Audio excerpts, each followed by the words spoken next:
Today we have a special guest. Her name is Jane Hampton Cook, and I've known Jane and her husband for a few years. She used to work at the White House, where she was actually the webmaster, and she had actually worked for Governor George W. Bush and then went to the White House to work for him. And so she was the webmaster, which was a pretty cool gig. And then since then, she has become a historian, a commentator. She's an award-winning author. She's written several books. And I have your book. I'm looking at it right now. It's called American Phoenix, on Mr. and Mrs. John Quincy Adams. I have another one of your books actually behind me, Battlefields and Blessings. So your work is surrounding me and, inspiring me. You've been on CNN, Fox News, C-SPAN, and you have this new book called Resilience on Parade, Short Stories of Suffragists and Women's Battle for the Vote, which I've been reading, and I've really been enjoying it. It's a fascinating topic. It's something that a few years ago I did an episode on the history of women who've run for president, so I got a little bit of exposure on the topic of women's history in the United States, but I learned a lot of things that I didn't know from your work. So you just published this book. It's fascinating. How did you get the idea of doing this? Well, I was working as a historical consultant with the Women's Suffrage Centennial Commission, and the director at the time, Rebecca Kleefisch, who was a former lieutenant governor of Wisconsin, had given a speech, and she turned to me and she said, "Jane, you ought to write a book." And so she and I talked about it, and we just, what really drew me, a lot of the material that I'd read on suffrage was a little dry and dull, frankly. And so, but when I read her speech, I was like, that pulls me in. And I think it's because, I look at Abigail Adams and I look at her taking initiative. And I look at Elizabeth Cady Stanton, and she's got vision. And so we use these character qualities, these virtues, as a theme for each of the suffragists in the book. And that just pulled it together for me. It made it more relevant. It made it something more that I could relate to, because we all need perseverance. And right now we all need resilience in the aftermath of COVID and the shutdown. And so those themes, I think, are just really relevant. And that's kind of how the whole book came together. That's wonderful. And the first chapter, you talk about John and Abigail Adams, one of the most iconic written about marriages in American history, not just in the founding of our country. And as I was reading it, I really was struck by kind of the uniqueness of their marriage and also their parenting. Can you talk about that, how they were unique in their generation and also in American history? Well, they really were unique because women back then, they were often taught to read so they could read the Bible, but they didn't always learn to write, or not well, and they weren't necessarily very well read. But Abigail was really the exception. She devoured all the books in her father's library. Her father was a minister, and she quoted great works of literature throughout her writing. She was a prolific letter writer. And so what I discovered is that their relationship, John and Abigail's relationship, was very mutually intellectual. They had this give and take intellectually. And that was just the glue. And they passed along this value of education to their children. I mean, John wanted his sons and his daughter to learn to speak French. And he valued Abigail's French speaking skills. And he once wrote her that, I love to watch you think. I long to watch you think. And they just had this great intellectual relationship that was really the glue of their marriage and their parenting. Yeah, that's wonderful. And you talk about their parenting and their children and just kind of the impact that had on their lives. What aspect of their parenting do you think really shows up in their lives, especially with John Quincy Adams?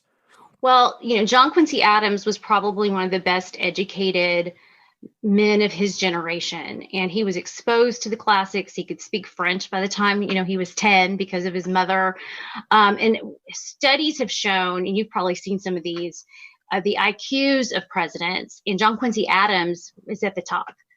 whenever they analyze the IQs of presidents, he's at the top, and that's because he had really great genes through his parents. So I see. Now, Abigail Adams famously said to her husband to remember the ladies. It's such a famous quote, and it's one of those that people can recall. What were the circumstances of her saying that to him, and how did John Adams respond to her? So in March of 1776, she was in Boston in Massachusetts at their farm, and he was in Philadelphia waiting for the coming together of the Second Continental Congress. So he was thinking about declaring independence, and she knew that. So she wrote him a letter, and she asked him to remember the ladies as he's making a new code for America, because she wanted women to be better protected. It kind of became a playful banter between the two of them. On the surface, his letter back to her, he doesn't seem to take her seriously, and kind of they have a teasing back and forth about it.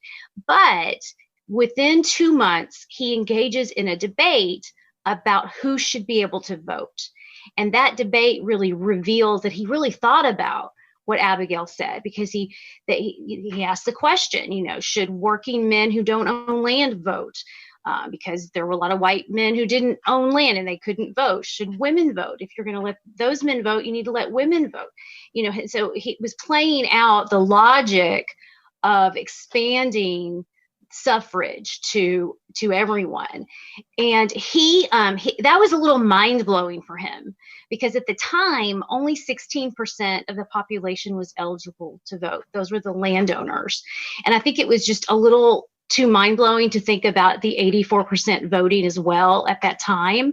But he did have a solution, and his idea was more people should own land. Let's carve the land up in smaller pieces so that more people can be truly independent and self-sufficient. And so that was really his concept. And we see that concept today, right? Not in voting, but we see it in the American dream, to own a house, to have a piece of property that is yours. That really comes from kind of the value of the cultural independence that the landowners presented back in that time period.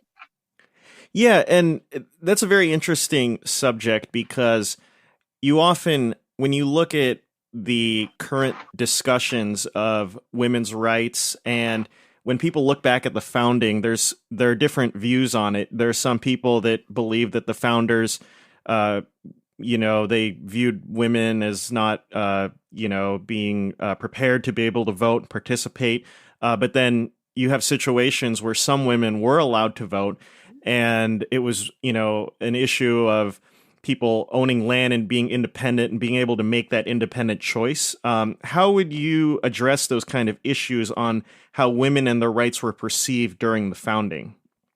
So there were women that owned land that were able to vote at times. So Lydia Taft had just become a widow.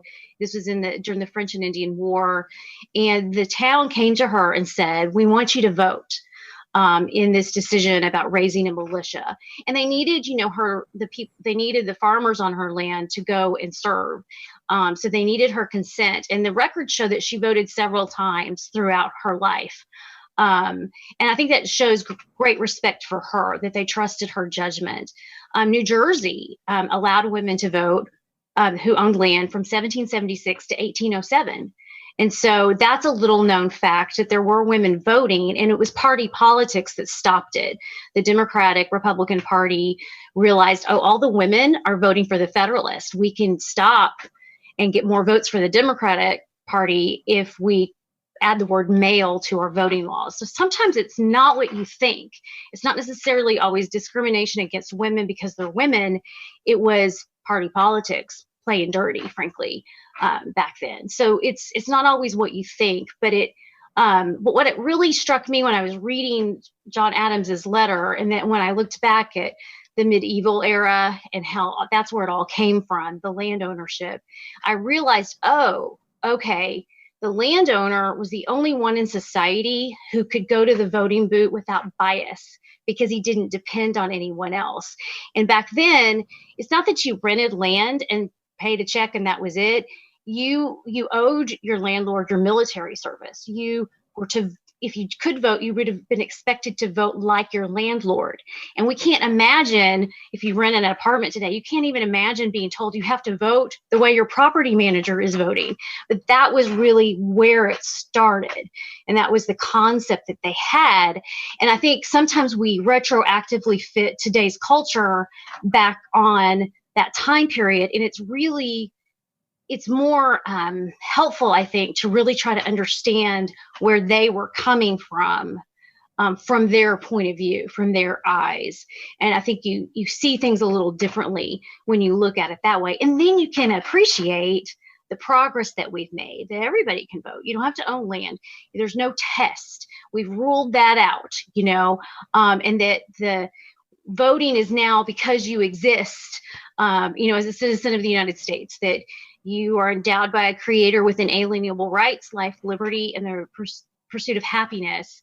And that's where that really comes from. And I noticed that Thomas Jefferson took the word property out of John Locke's philosophy. It was, the not pursuit of happiness, but property. And by doing that, he set the stage to widening the consent of the governed to include non-property owners. Yeah, and Lydia Taft, when you think of the context, was probably one of the very few women on the planet and one of the earliest women in the modern age in all of the world who had the right to vote. So you're looking at this from a perspective of where America was versus where the rest of the world was. That's true. Yeah, that's very true. And that she had that because she was viewed as unbiased, as being in this position of owning land and having people rent land from her and that kind of thing. So right. And so moving on from the Adamses, you talk about the two very indispensable figures of the suffrage movement. And so the first one we'll talk about, Elizabeth Cady Stanton. And one thing, being a presidential podcast, obviously having that connection with presidential history. And I've heard of James Burney, as he was a candidate that ran. And I can't say I know a lot about him, but you wrote about a very fascinating meeting between the two, a chess match. So could you talk about that? Sure. And talk about who James Burney is, obviously. Yeah. Right. So Elizabeth Cady Stanton is in her mid-20s. She just got married. This is 1840. And she's on a ship on her honeymoon, basically. But she and her husband are going to London for the World Anti-Slavery Conference. And James Burney was a delegate to that conference, but he was also a presidential candidate for the anti-slavery party in America. And he was much older. He was from Kentucky. But he was a Southerner who had come to oppose slavery, and he had moved to New York. So he was playing chess with Elizabeth on the ship and giving her pointers. He said, when you get to England, there's certain manners that you need to follow and certain etiquette. And then he scolded her because earlier in the day, she had taken a ride up the main mast, the main sail of the ship. And it was just a flat little board, kind of like a swing, but with ropes. And people would sit on the board and the sailors would hoist them all the way up to the top. And it's like the zip lining of its day, like right? a zip line, right? Yeah. And you think about back then, they didn't have airplanes, right? So this was an aerial view that was spectacular. You could see what was behind you, the ocean behind, the ocean in front of you, and then you could see the whole ship all at once from above. There were no drones. Exactly, like a drone. Mm-hmm. And this was a huge thrill. And the captain of the ship had encouraged her to take advantage of seeing the ship this way. And I use it metaphorically that she could kind of see what was to come in her life, that vision that she soon developed for women's voting rights came right after this ship experience. But he scolded her and said that was unladylike. Women should not do such things. And that hurt her feelings and really offended her. And she had grown up with a father who lost a son and told her frequently that he wished she had been born a boy. And she had tried to prove her value. And I think that wound really set the stage for her, that when they got to the World's Anti-Slavery Conference, women were not allowed to speak.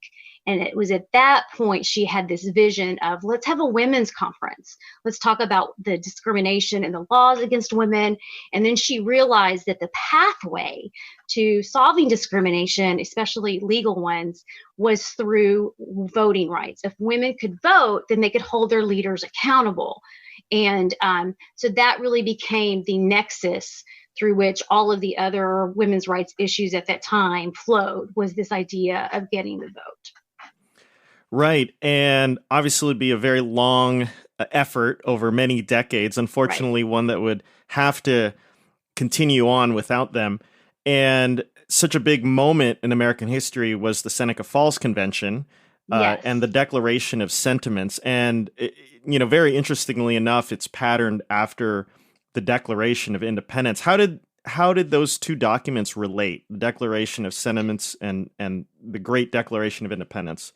So they took the Declaration of Independence and they used parts of it almost word for word, but they added the word that all men and women are created equal. And what I appreciate about the Declaration of Sentiments is that they used the founding principle and applied it to them, that they were claiming the Declaration of Independence for women. And, that was really their nexus. And they were called little Hancocks and little Jeffersons in the newspapers, not always in a positive way, in the after effects. But then they outlined their grievances. And some of those grievances, really rubbed some people the wrong way. But because they were pretty blunt. But it was a reform movement in that way. It wasn't a revolution. It was taking the best of the American Revolution and expanding it. That's interesting because there are people I've read who say that when Jefferson and the founders signed on to the Declaration of Independence, they argued that all men are created equal was to refer to men as in humanity. Right. And that may very well have been what they meant. Sure. Yeah. Right. Yeah.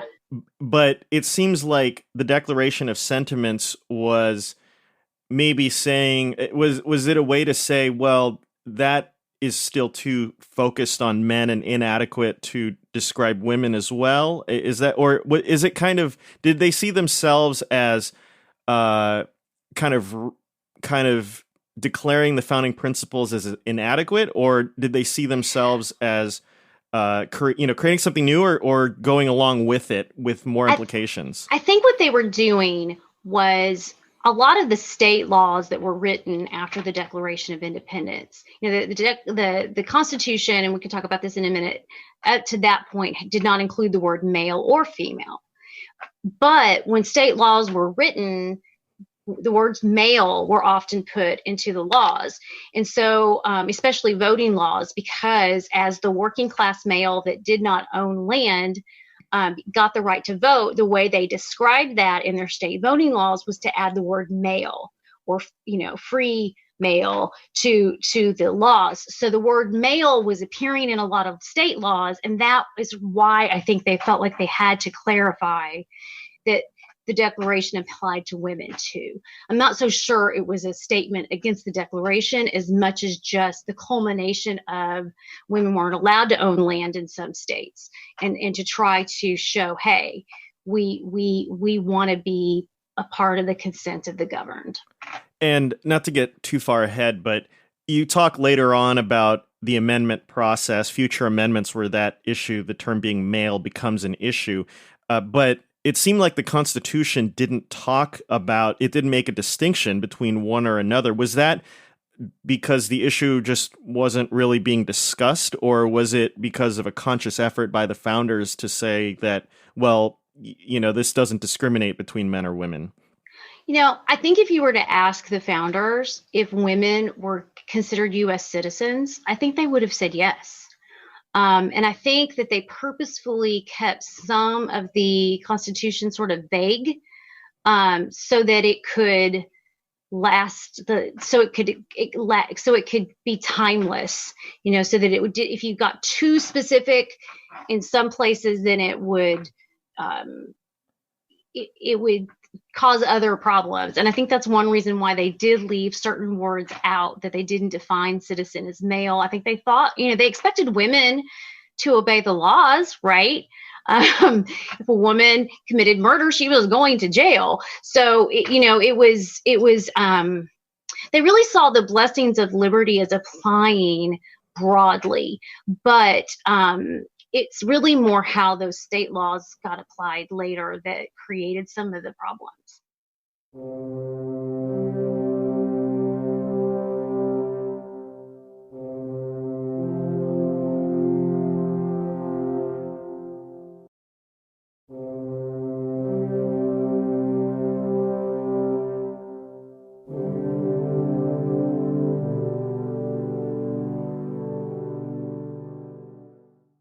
Now, before I get to Susan B. Anthony, just going in the order of those chapters, Sure. you talk about Sojourner Truth, and I love the way you introduce her because I wasn't familiar with her name before Sojourner Truth.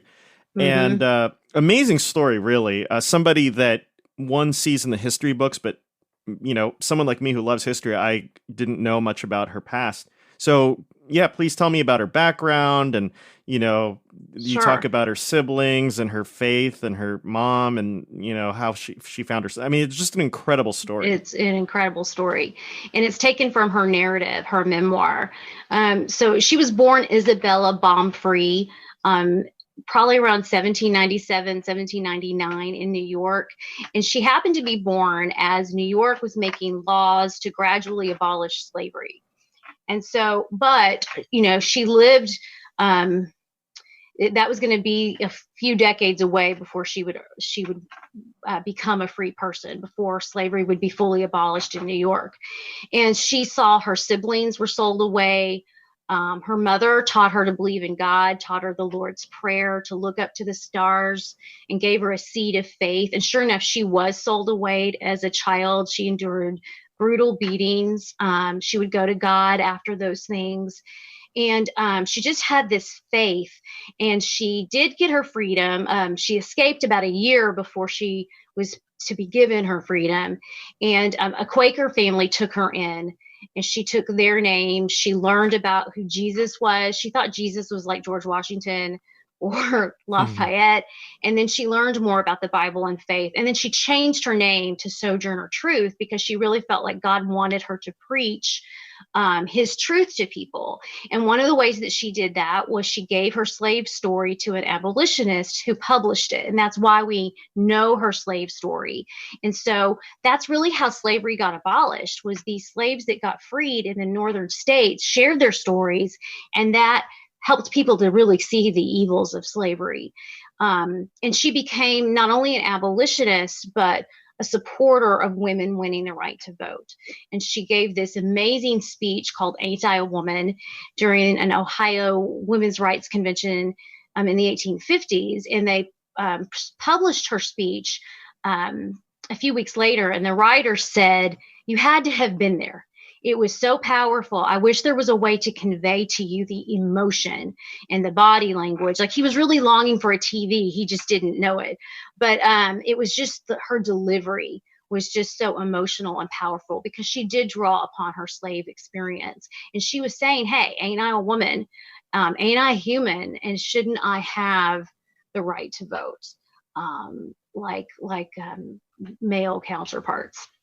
Right. And I think that it's interesting when people talk about the horrors of slavery, there's a lot to talk about, but right. I think the thing that really sticks with me in anything I've read about it is just the selling of families and just breaking up. Right. And you talk about her mother who had many kids. How many kids did she have? Like a lot, 8 or more. A lot. Yeah. Right. And it sounded like, basically from what you wrote, that they were all at some point taken away, and she just her mother lived with the knowledge that her kids at some point would be taken away one by one. That's right.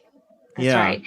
Yeah. And I didn't write about this in the book or in terms of the story, but she met one of her sisters as an adult and didn't know she was her sister for a long time.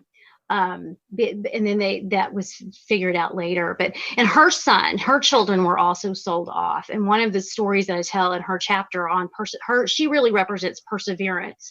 that quality was that one of her children was taken away and then was sold south, which was illegal in New York. So she went to a judge and she fought for that child to be brought back, and she won her court case, her child custody case, which is pretty astounding for back then. And she really credited God for bringing her child back to her. And then she had this vision after a few years later, after the Emancipation Proclamation, that she wanted to meet the great emancipator. She wanted to meet Abraham Lincoln, and God gave her that opportunity from her point of view, because about 6 months before Lincoln's death, she got a chance to meet him in the White House, and that's pretty special. Mm-hmm. So. Yeah, could you talk a little bit about that meeting? You give it a bit of an account of it. Yeah, so it was written up in the newspapers, and so people knew about it, not in quite real time, but pretty close. So a friend arranged for them to meet, and she noticed that he was very deferential to the African Americans who were in the White House, also meeting him, and he signed a book of hers, Anti-Sojourner, and he showed her a Bible that the people of Baltimore, the colored people of Baltimore is how she described it, gave to him. And that was really special to her. And I think it was just shaking his hand and having that interaction with the president. People today get chills sometimes if it's their favorite president, they get a chance to meet him. And that was just, that emotion was real to her. And then she went off after that. She went to Michigan and wanted to settle Michigan for freed slaves. As a place where they could go and be free. So it was so well known that she met him that someone made a painting of it after the fact. After his death, they took pictures of her and him, and then they created this painting, which I have in the book.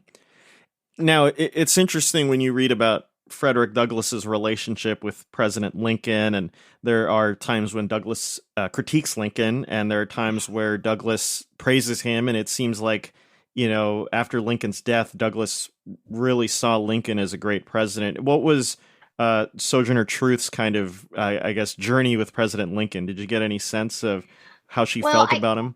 I think she always viewed him in a special way because of the Emancipation Proclamation, that was her.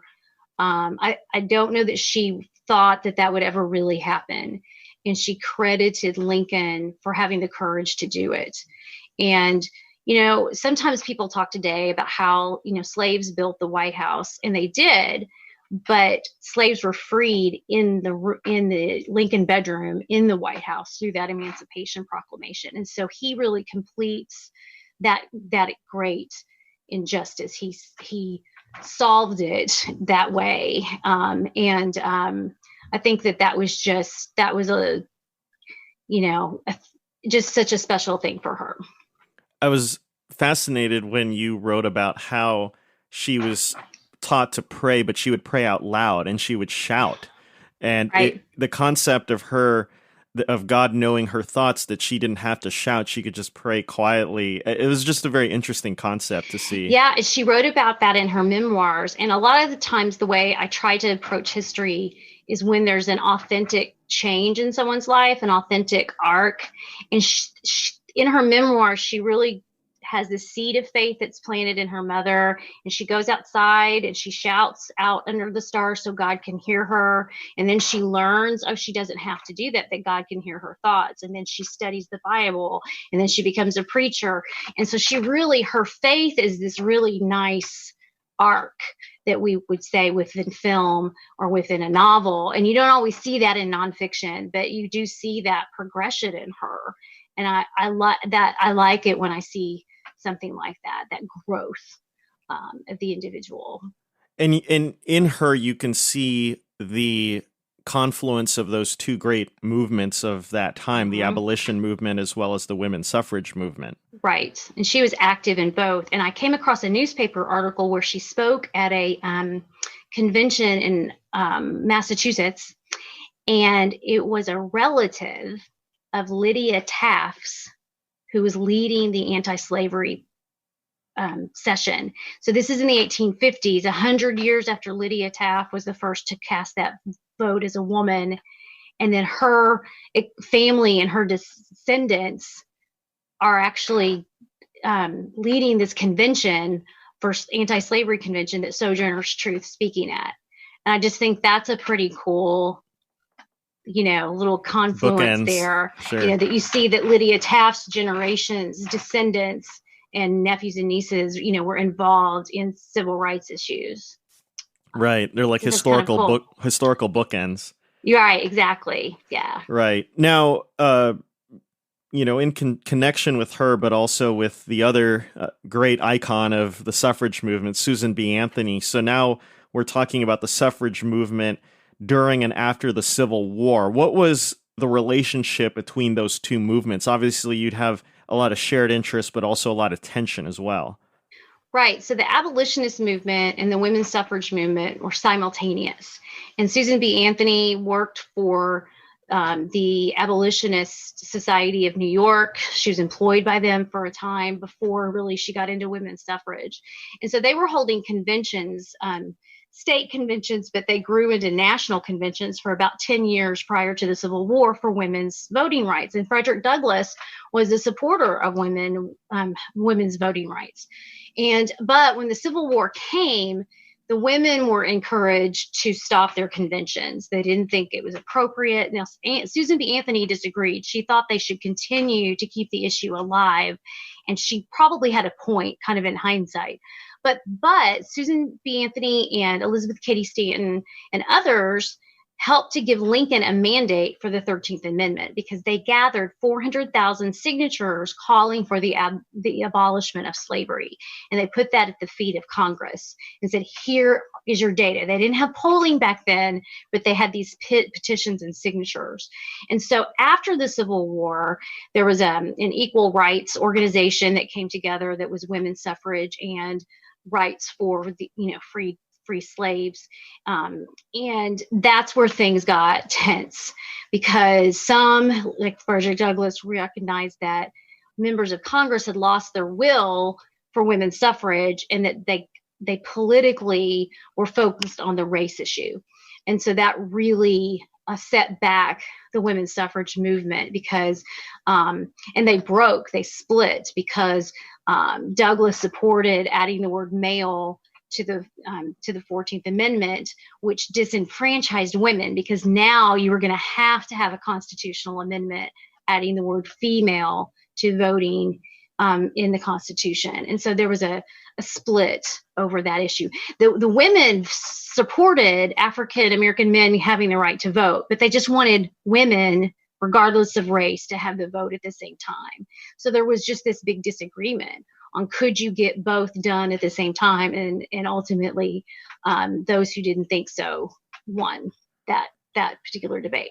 Right, and it seems that debate, a lot of it was kind of based on a tactical decision on, okay, we want to introduce major reforms. How should we go about it? This is the famous phrase, this is the Negro's hour. This is right. when slaves can be freed. Let's focus on this. And then a lot of suffragists were saying, well, if we lose this moment, if this moment passes by, we won't be able to get suffrage for many years, which is what happened, many decades. Right. So right. It's a very fascinating disagreement right. and kind of lessons for how reform movements need to plan. It's just a very fascinating scenario. It is a very fascinating, issue. And Frederick Douglass's point was, look, these freed slaves, these men in particular, they're being killed. And if we give them the vote, that will help protect their lives. And that was, a stronger emotional argument than what the women had to offer. They were saying, look, it's like a flower that's open and ready for a bee to come along, but then the flower closes. And that's what happened. The politicians were just tired of reform by the time you get to, the 1870s after they passed the 14th and 15th, 13th, 14th, and 15th Amendment. They were just ready to do other things. Did Douglass support the amendment in spite of the fact that it said male, or did he support that it would have the word male in it? I don't know specifically how that, like, I don't know who introduced the word male to the amendment, but I think he came down to, I think he came down to, this is the best way to go to get it done. Mm-hmm. And because he definitely supported women getting the right to vote. And I think he would have been happy if it had included women, or if it had not included male, but just included freed slave, like he would, but I think it was just, there were members of Congress who had supported women and the right to vote before the war who changed their mind and who were closed to the idea. That was part of the problem, is that there was just only so much they were willing to do. When the term male starts showing up in, you mentioned state laws, and then right, and then in the 14th Amendment, was this intentional? Was it a sense of, I mean, that was just the language that people started using then, or was it, we'll grant reform, but hey, let's make sure it's just men and not women? What do you know, kind of why that was? I think sometimes it had to have been intentional. It's almost as if every time one group had expanded rights for voting in particular, the way to describe that group alienated another group. So when the landowners got the right to vote, they had to add the word male to distinguish who they were really talking about. So it was almost as if people just couldn't open it all up. It was a way of describing who they were really targeting. And what happened, and Ida B. Wells Barnett, who I write about in the book too, she talked about how the great flower of the 1800s was abolishing slavery and universal male suffrage. So not all women suffragists were disappointed with that outcome, because they saw it as a step, toward the ultimate end game. And she had been born into slavery herself, but she was grateful that African American men, Black men, had become voters. And of course, there are all sorts of other issues that happened after that, but that was the foundational beginning of it, right, of voting rights for everyone. Right. And you mentioned how Susan B. Anthony and a large part of the suffrage movement essentially changed their strategy with how they took on that term.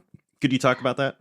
Yes. So they began to lobby for the 16th Amendment to the Constitution to give women the right to vote.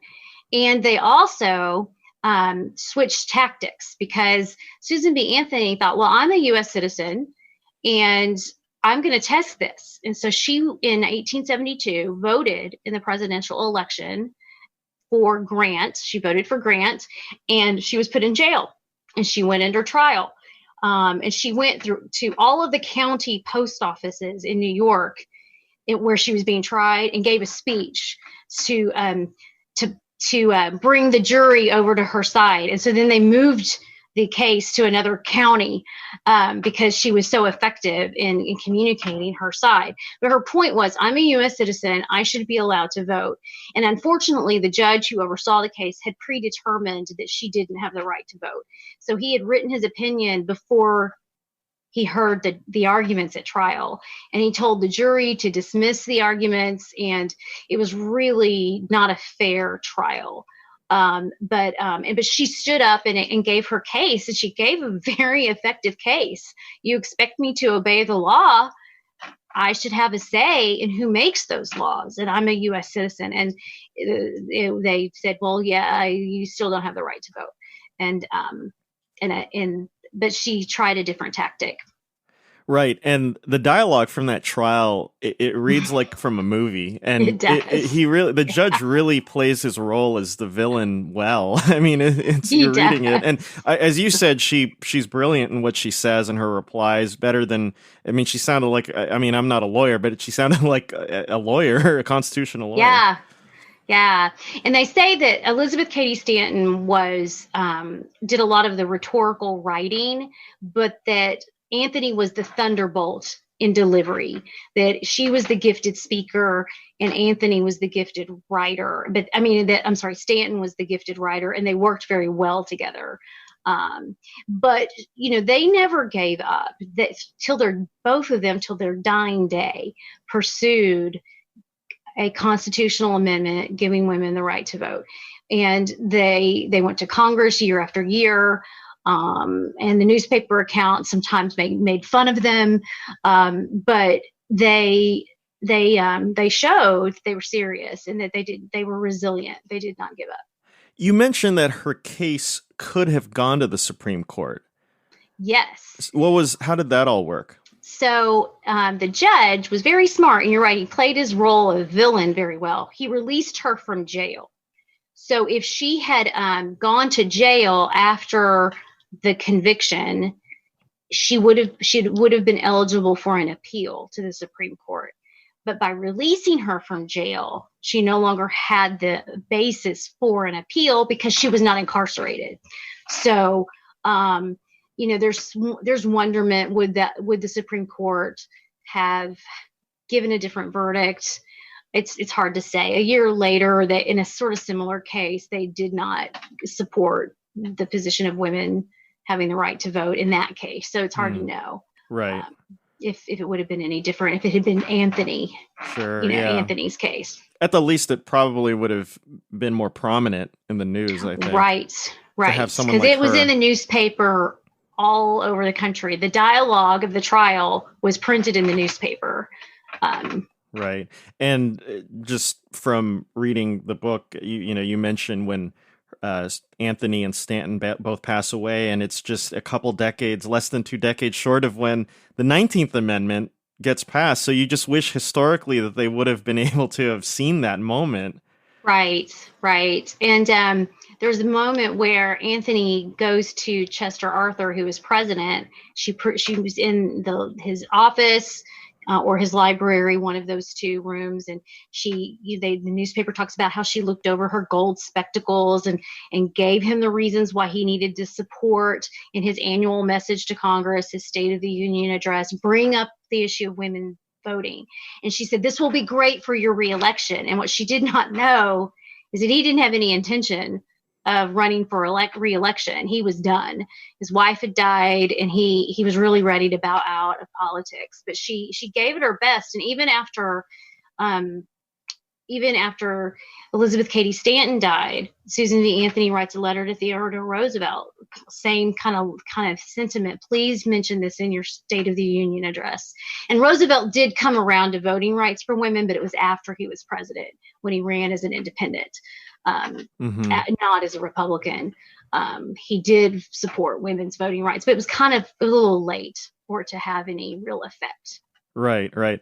That meeting with President Arthur was very fascinating to me because, you think about a moment like that, and anyone who gets to meet the president, it's like you're the guest, the president is the dominant figure, and here's President Arthur, the most important politician in America, but historically, most people don't know anything about President Arthur, but they know Susan B. Anthony. They've heard that name. So it's just it was a very fascinating thing because in hindsight, it's very different than what it must have been like at that moment.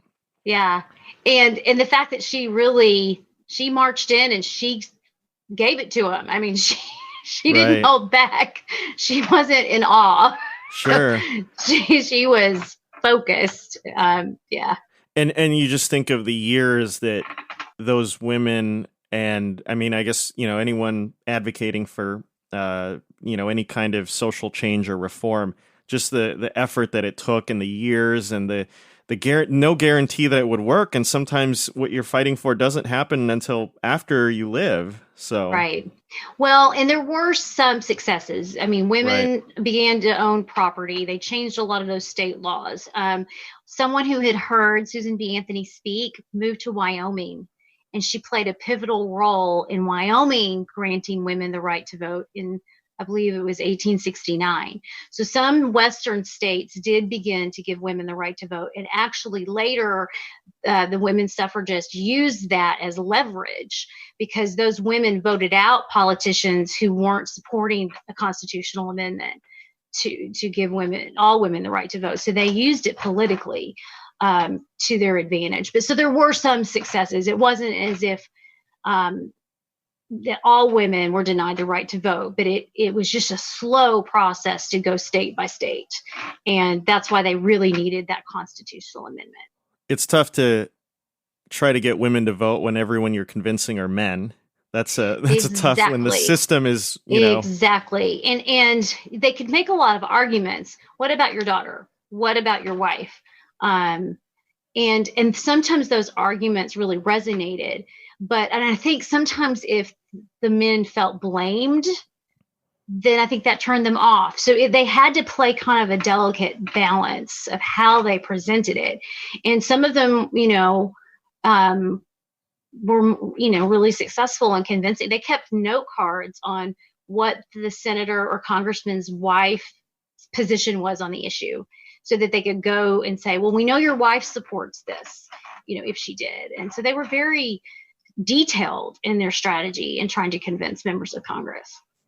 Right. A question I've always been curious of. So I know that there was a split in the suffrage movement in the late 1860s. You had these two groups, Lucy Stone versus, right. I think, was it Anthony and Stanton? Yes. And so can you, what happened there? What was the difference between the two? That was because of the fallout after the 14th and 15th Amendments. So Stone was more sympathetic to going with a more incremental strategy on voting, and that's why they split. And they were split for several years. And I think that probably hurt the movement as a whole to have these two different competing organizations. One group took a more state-by-state approach. One took a more universal constitutional amendment approach. They disagreed on issues related to Mormonism and women in Utah having the right to vote because of polygamy. I mean, there were all sorts of issues that they kind of got mired into, but they did come back together. I think they recognized that they were better united. And so they did come back together united. And then it was the next generation after Anthony and Stanton and Stone passed away that the women that came of age in the early 1900s got it over the finish line. Right. Yeah, it's a fascinating story. I mean, yeah, there's so much in American history to study, the founding era, but I think when you think of any movement in American history that was just as consequential as, civil rights movement or anything, I mean, the suffrage movement is just incredible history to study. Yes, because it's so long. Right, right, yeah. And I mean, obviously those issues that are issues we still talk about today, they're still relevant. Right. And so the theme of this, you talk about resilience, and you also talk about taking advantage of the opportunity, knowing you use this wonderful metaphor of when the wind is at your sails, knowing that taking advantage. So can you just talk about those principles and what you think those principles have, for today's issues? Sure. Well, I noticed that Abigail Adams quoted Shakespeare in how, like sailors and captains of ships knew that you couldn't sail in stale wind. So you had to, when the wind was right, you had to catch the wind and sail.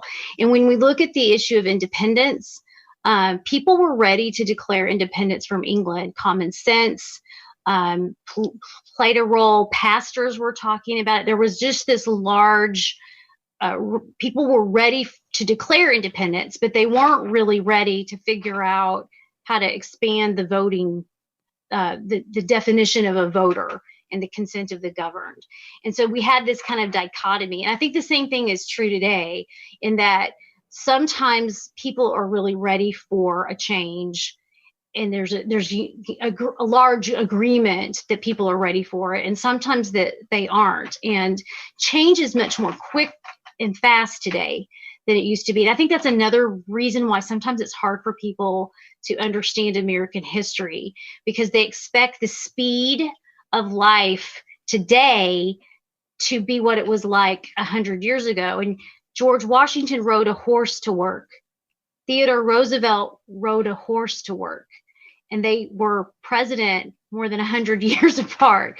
So change has really, the pace of it has really quickened in our lifetime. And I think that's what's really different about back then versus, to today. But the concept of galvanizing people for change, you do have to have a large nucleus of momentum. And that's why we have elections. And that's why we consider some things mandates. And that's why it's important, to look at who is in control of the House and the Senate and the presidency is because of those ideas. What did you learn about resilience that you feel like people should know, or it would be good for people to know in kind of the current situation? I learned, I hadn't thought a lot about resilience before. I had thought a lot about perseverance, but I hadn't thought a lot about the issue of resilience. And I realized that resilience is perseverance on a spring because you're bouncing back.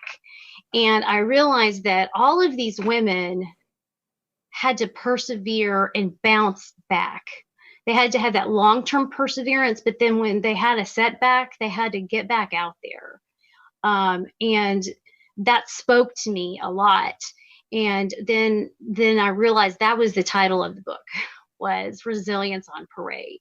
And that's a quality we really all need right now, and that they demonstrated that. And sometimes it took creative courage to be resilient. Sometimes it took just grit and determination, but that it's a quality, that ability to bounce back. And it's something that I'm more conscious of communicating to my kids. And I also realized how much my mother showed resilience in my life, because she had polio in an epidemic, lost the use of her shoulder. And I realized every day of her life, she was bouncing back, and she was going to be a seamstress and a quilter. She was going to not let the loss of her shoulder prevent her from living as full a life as possible. And so that's I think that's a good takeaway, that we might not be able to relate to the fact that women used to not be able to have the right to vote, but we can relate to those character qualities of initiative and vision and resilience. And I think that's what makes history to me come to life, is looking at it through those qualities that we still all need. Great. That's wonderful. The book is called Resilience on Parade, one of Jane's many books. She's written several books on different eras in American history. And so I highly recommend it. There's a lot more than what we just talked about. We only pretty much talked about the first half of the book. So there are a lot of great stories on a lot of other fascinating people. But Jane, thank you so much for being on our show today. Thank you for having me, Richard. I really appreciate it. Thank you. This American President is produced by myself, Richard Lim, and Michael Neal. If you like what you've been hearing, you can help us by leaving a 5-star review on Apple Podcasts or wherever you listen to our show. We are a proud partner of Evergreen Podcasts. Please visit evergreenpodcasts.com for more shows you might enjoy. I'm Richard Lim. We're back next time with more This American President.